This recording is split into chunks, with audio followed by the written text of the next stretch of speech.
വിഴുങ്ങാതെ സാവധാനം തിന്ന്. എന്ത് മൂടോടെ അമുക്കുക എന്നുള്ള എന്റെ ഒരു ശീലമായിപ്പോയി. ഓരോരുത്തർ തൊണ്ടി വിഴുങ്ങുന്നു, പിന്നാണോ തൊണ്ടില്ലാത്തൊരു പഴം. അപ്പൊ ചേട്ടൻ പറഞ്ഞ പോലെ IPC 304B തന്നെ പിടിക്കാം അല്ലേ? ചുമ്മാ പിടിച്ചാ പോരാ, മുറുകെ പിടിക്കണം. സംഗതി ഡൗറിയിടത്താ. അതെ, ലോ കോളേജ് 3-4 വർഷം ചരച്ചോണ്ടൊന്നും കാര്യമില്ല, അനുഭവജ്ഞാനം വേണം. അതാണ് എന്റെ വിജയം. പിന്നെ 2-3 ഉണക്കപ്പഴം ഫീസായിട്ട് തള്ളിയാ പോരാ. ഇപ്പൊ ലോ പോയിന്റ്സിനൊക്കെ ഭയങ്കര ചാർജാ. വാദം കഴിയട്ടെ, തരാന്നേ. വാദം കഴിയുമ്പോ പിന്നെ പിത്ത പോവും. അപ്പൊ കൈ കാശില്ലാതൊന്നും പറഞ്ഞേക്കരുത്. എന്താടോ ഉർമീസെ പുതിയ വക്കീലിനെ ചാക്കിടുന്നത്? തന്റെ അനന്തം വക്കീൽ എത്തിയില്ലേ? കോടതി പിരിയാറായില്ലല്ലോ, അപ്പോഴല്ലേ ഒത്തീർപ്പ് വക്കീൽ എഴുന്നള്ളൂ. തനിക്ക് ഈ ഒത്തീർപ്പ് വക്കീലിന്റെ കൂടെ നടക്കാതെ കേസുള്ള വക്കീലന്മാരുടെ കൂടെ പോകാൻ പാടില്ലേ? എന്നെ കണ്ടു പഠിക്കേ. അനന്തന് കേസില്ലെങ്കിൽ ഞാൻ സഹിച്ചു. താൻ തന്റെ വക്കീലിന് കേസുണ്ടാകാൻ ദൈവത്തിനോട് പ്രാർത്ഥിക്കുക. അല്ല പിന്നെ അത് അനന്തം വന്നല്ലോ. അനന്തനെ കുറിച്ച് പറഞ്ഞ് ഞാനിപ്പോ എന്റെ നാക്ക് വായിലോട്ട് ഇട്ടതേ ഉള്ളൂ. താൻ കണ്ടില്ലേടോ? ചീഫും ക്രോസും കഴിഞ്ഞോ? കഴിഞ്ഞു. അനന്തൻ ഇരിക്കെ, നമുക്ക് ഇനി ഞാൻ വിസ്തരിക്കാൻ വേണ്ടി വന്നതല്ല, വക്കീലിനോട് താങ്ക്സ് പറയാൻ വേണ്ടി വന്ന.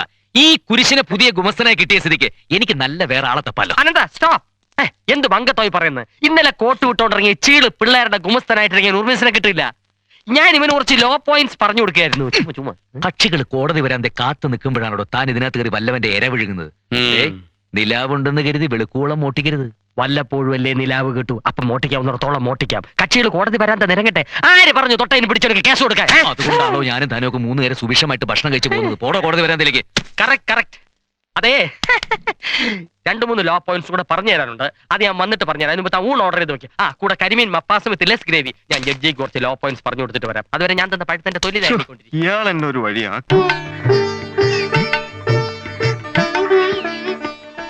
അമ്മേ, എന്താടാ നേരത്തെ ഒത്തുതീർപ്പൊന്നും നടന്നില്ലേ? ഒരു ക്രിയയും നടന്നില്ല എന്റെ അപ്പൂപ്പ. വന്ന ആൾക്കാർക്ക് ഈ ഒത്തുതീർപ്പിൽ ഒട്ടും വിശ്വാസം ഇല്ലാണ്ടായിരിക്കുന്നു. ഇങ്ങനെ പോയ കോടതിയുടെ സ്വൈര്യം കെട്ടത് തന്നെ. കോടതിയുടെ സ്വൈര്യം കെട്ടാലും വേണ്ടില്ല, വീട്ടിലെ സ്വൈര്യം കെടാതിരുന്നാ മതി. ഇവിടെ എന്താ സ്വൈര്യക്കേട്? നിന്റെ അമ്മാവൻ ഇന്നിവിടെ വന്നിരുന്നു. ഇനി പറയാനൊന്നുമില്ല. വക്കീല് പണിക്ക് അയച്ചിട്ട് വരുന്ന കേസൊക്കെ ഒത്തുതീർപ്പാക്കാൻ നീ എന്താ ഗാന്ധിയാണോന്ന് ഏട്ടൻ ചോദിച്ചത്. പത്മാവതി, നിന്റെ ഏട്ടന്റെ ഗാന്ധിയെ കുറിച്ച് പറയാനുള്ള വിവരമൊക്കെ അങ്ങനെ ചോദിക്കണ്ട അപ്പൂപ്പ. അപ്പൂപ്പൻ തന്നെ ഇവനെ ഇങ്ങനെ വഷളാക്കുന്നത്. ദേ, ഞാനിതൊന്നും കാണുന്നില്ല എന്നാ വിചാരം. അതാര്? അമ്മയുടെ നായര്. അച്ഛൻ അങ്ങനെ ഒരു പേരുണ്ടായിരുന്നോ? എന്റെ വായിരിക്കണൊന്നും കേക്കണ്ട. അമ്മയെ പ്രശ്നങ്ങൾ പരിഹരിച്ചാ പോരെ, അതിന് കോടതി തന്നെ പോണെന്ന് എന്താ അത്ര നിർബന്ധം? അതെ, നേരിട്ട് അമ്മാവനോട് തന്നെ അങ്ങ് ചോദിച്ചാ മതി. നാളെ രാവിലെ തന്നെ അങ്ങോട്ട് ഇല്ലണമെന്ന് പറഞ്ഞിട്ടാ ഏട്ടൻ പോയത്. ഇനി സുഗന്ധിയുമായിട്ടുള്ള കല്യാണക്കാര്യം സൂചിപ്പിക്കാനായിരിക്കോ? അതൊന്നും എനിക്ക് അറിഞ്ഞൂടാ. ദേ, അവൾ അകത്തുണ്ട്, നീ നേരിട്ട് ചെന്ന് ചോദിക്കും. യുവർ ഓണർ, എന്റെ കേസിലെ പ്രതി നിരപരാധിയാണ്. ഒരു മുറച്ചെറുക്കനെ പ്രേമിച്ചു എന്നൊരു തെറ്റ് മാത്രമേ അവൾ ചെയ്തിട്ടുള്ളൂ. ഇത്രയും ശാലീന സുന്ദരിയായ ഒരു പെണ്ണിനെ 4 ആളുടെ മുന്നിൽ വെച്ച് താലി കെട്ടിക്കൊണ്ട് പോകാതെ ഒത്തുതീർപ്പ് കേസുമായി നടക്കുന്ന എന്റെ ഈ പ്രതിക്ക് നിന്നോട് ആര് പറഞ്ഞിട്ട് ഇതെടുത്തരാൻ? ആരെങ്കിലും പറയണോ? പറയണം. എന്ന് അതൊന്ന് അറിഞ്ഞിട്ട് എന്നെ കാര്യം. അനന്തേട്ടാ, വീട് അനന്തേട്ടാ. അയ്യോ, കാണും. കല്യാണം കൂടി കഴിഞ്ഞിട്ടില്ല, അതിന് മുമ്പ്. അയ്യോ അനന്തേട്ടാ, നോക്കി അപ്പുറത്ത് അപ്പൂപ്പൻ ഇരിക്കുക. അനന്തേട്ടാ, അമ്മായി കേൾക്കുന്നുണ്ടോ? ഈ അനന്തേട്ട എപ്പോഴും ഇങ്ങനെയാ. അമ്മായി, ഞാൻ പോയിട്ട് വരാം. എന്താടാ പെണ്ണ് പറഞ്ഞിട്ട് പോയത്? അന്തേട്ട എപ്പോഴും ഇങ്ങനാന്ന് എനിക്ക് അറിഞ്ഞുകൂടാ. പെണ്ണുങ്ങളോട് ഇങ്ങനെ ആക്രാന്തവും ആവേശവും അധികം കാണിക്കരുത്. മുൻപരിചയമില്ല അല്ലേ? ഈ ഒരു വിഷയത്തിൽ അങ്ങയുടെ അത്രയും മുൻപരിചയമുള്ള ആരെങ്കിലും ഇന്ന് ഇന്ത്യയിൽ ജീവിച്ചിരിപ്പുണ്ടോ സ്വാമിയേ? ശരണമയ്യപ്പ.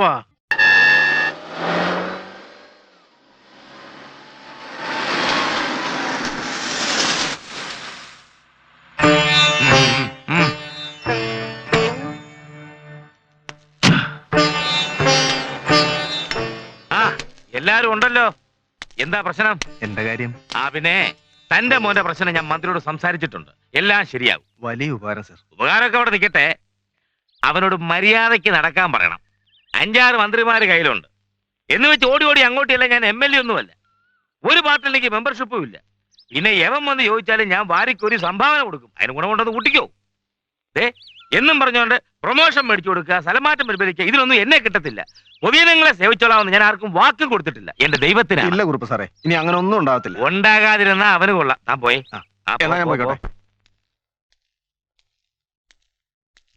നീ എപ്പോ വന്നു? കുറച്ചേരായി.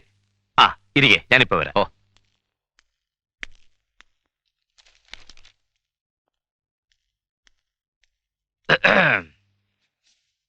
അനന്തം വന്നിട്ട് കണ്ടില്ലേ? ആ എന്തിനാ വിളിപ്പിച്ചെന്ന് അവൻ എന്നോട് ചോദിച്ചു. അവന്റെ ഫോട്ടോ എടുക്കാൻ ഫ്രൈജിൽ വെച്ച് പൂജിക്കാൻ. എന്തേ പോയി കുടിക്കെടുത്തോളൂ വാടി. അവിടെ ഒരു ശൃംഗാരം അനഞ്ചം വഞ്ഞത് കണ്ടില്ലേ?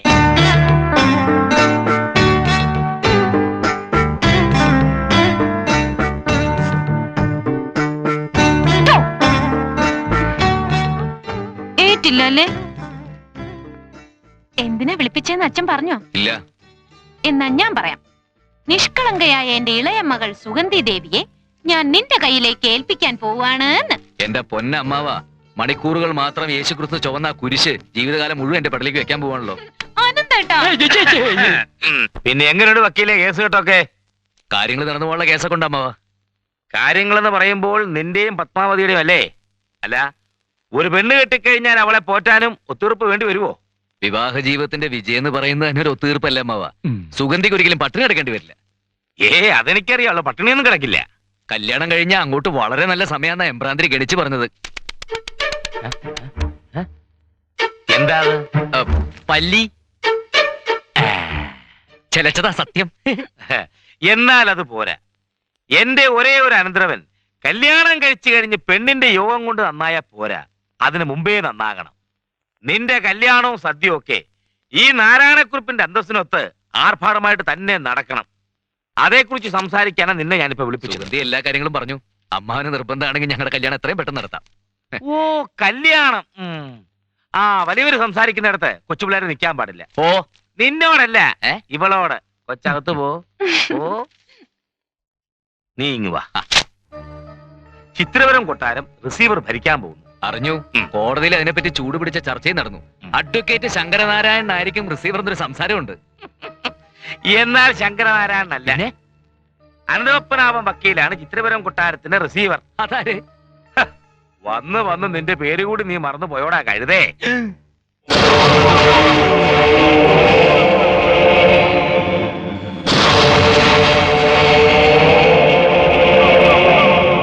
നീ തന്നെ ഇതൊക്കെ എങ്ങനെയാ പറഞ്ഞ് മനസ്സിലാക്കി കൊടുക്കുക? റിസീവർ ഭരണം കയ്യിലോട്ട് കിട്ടി. പോയോ അനന്താ?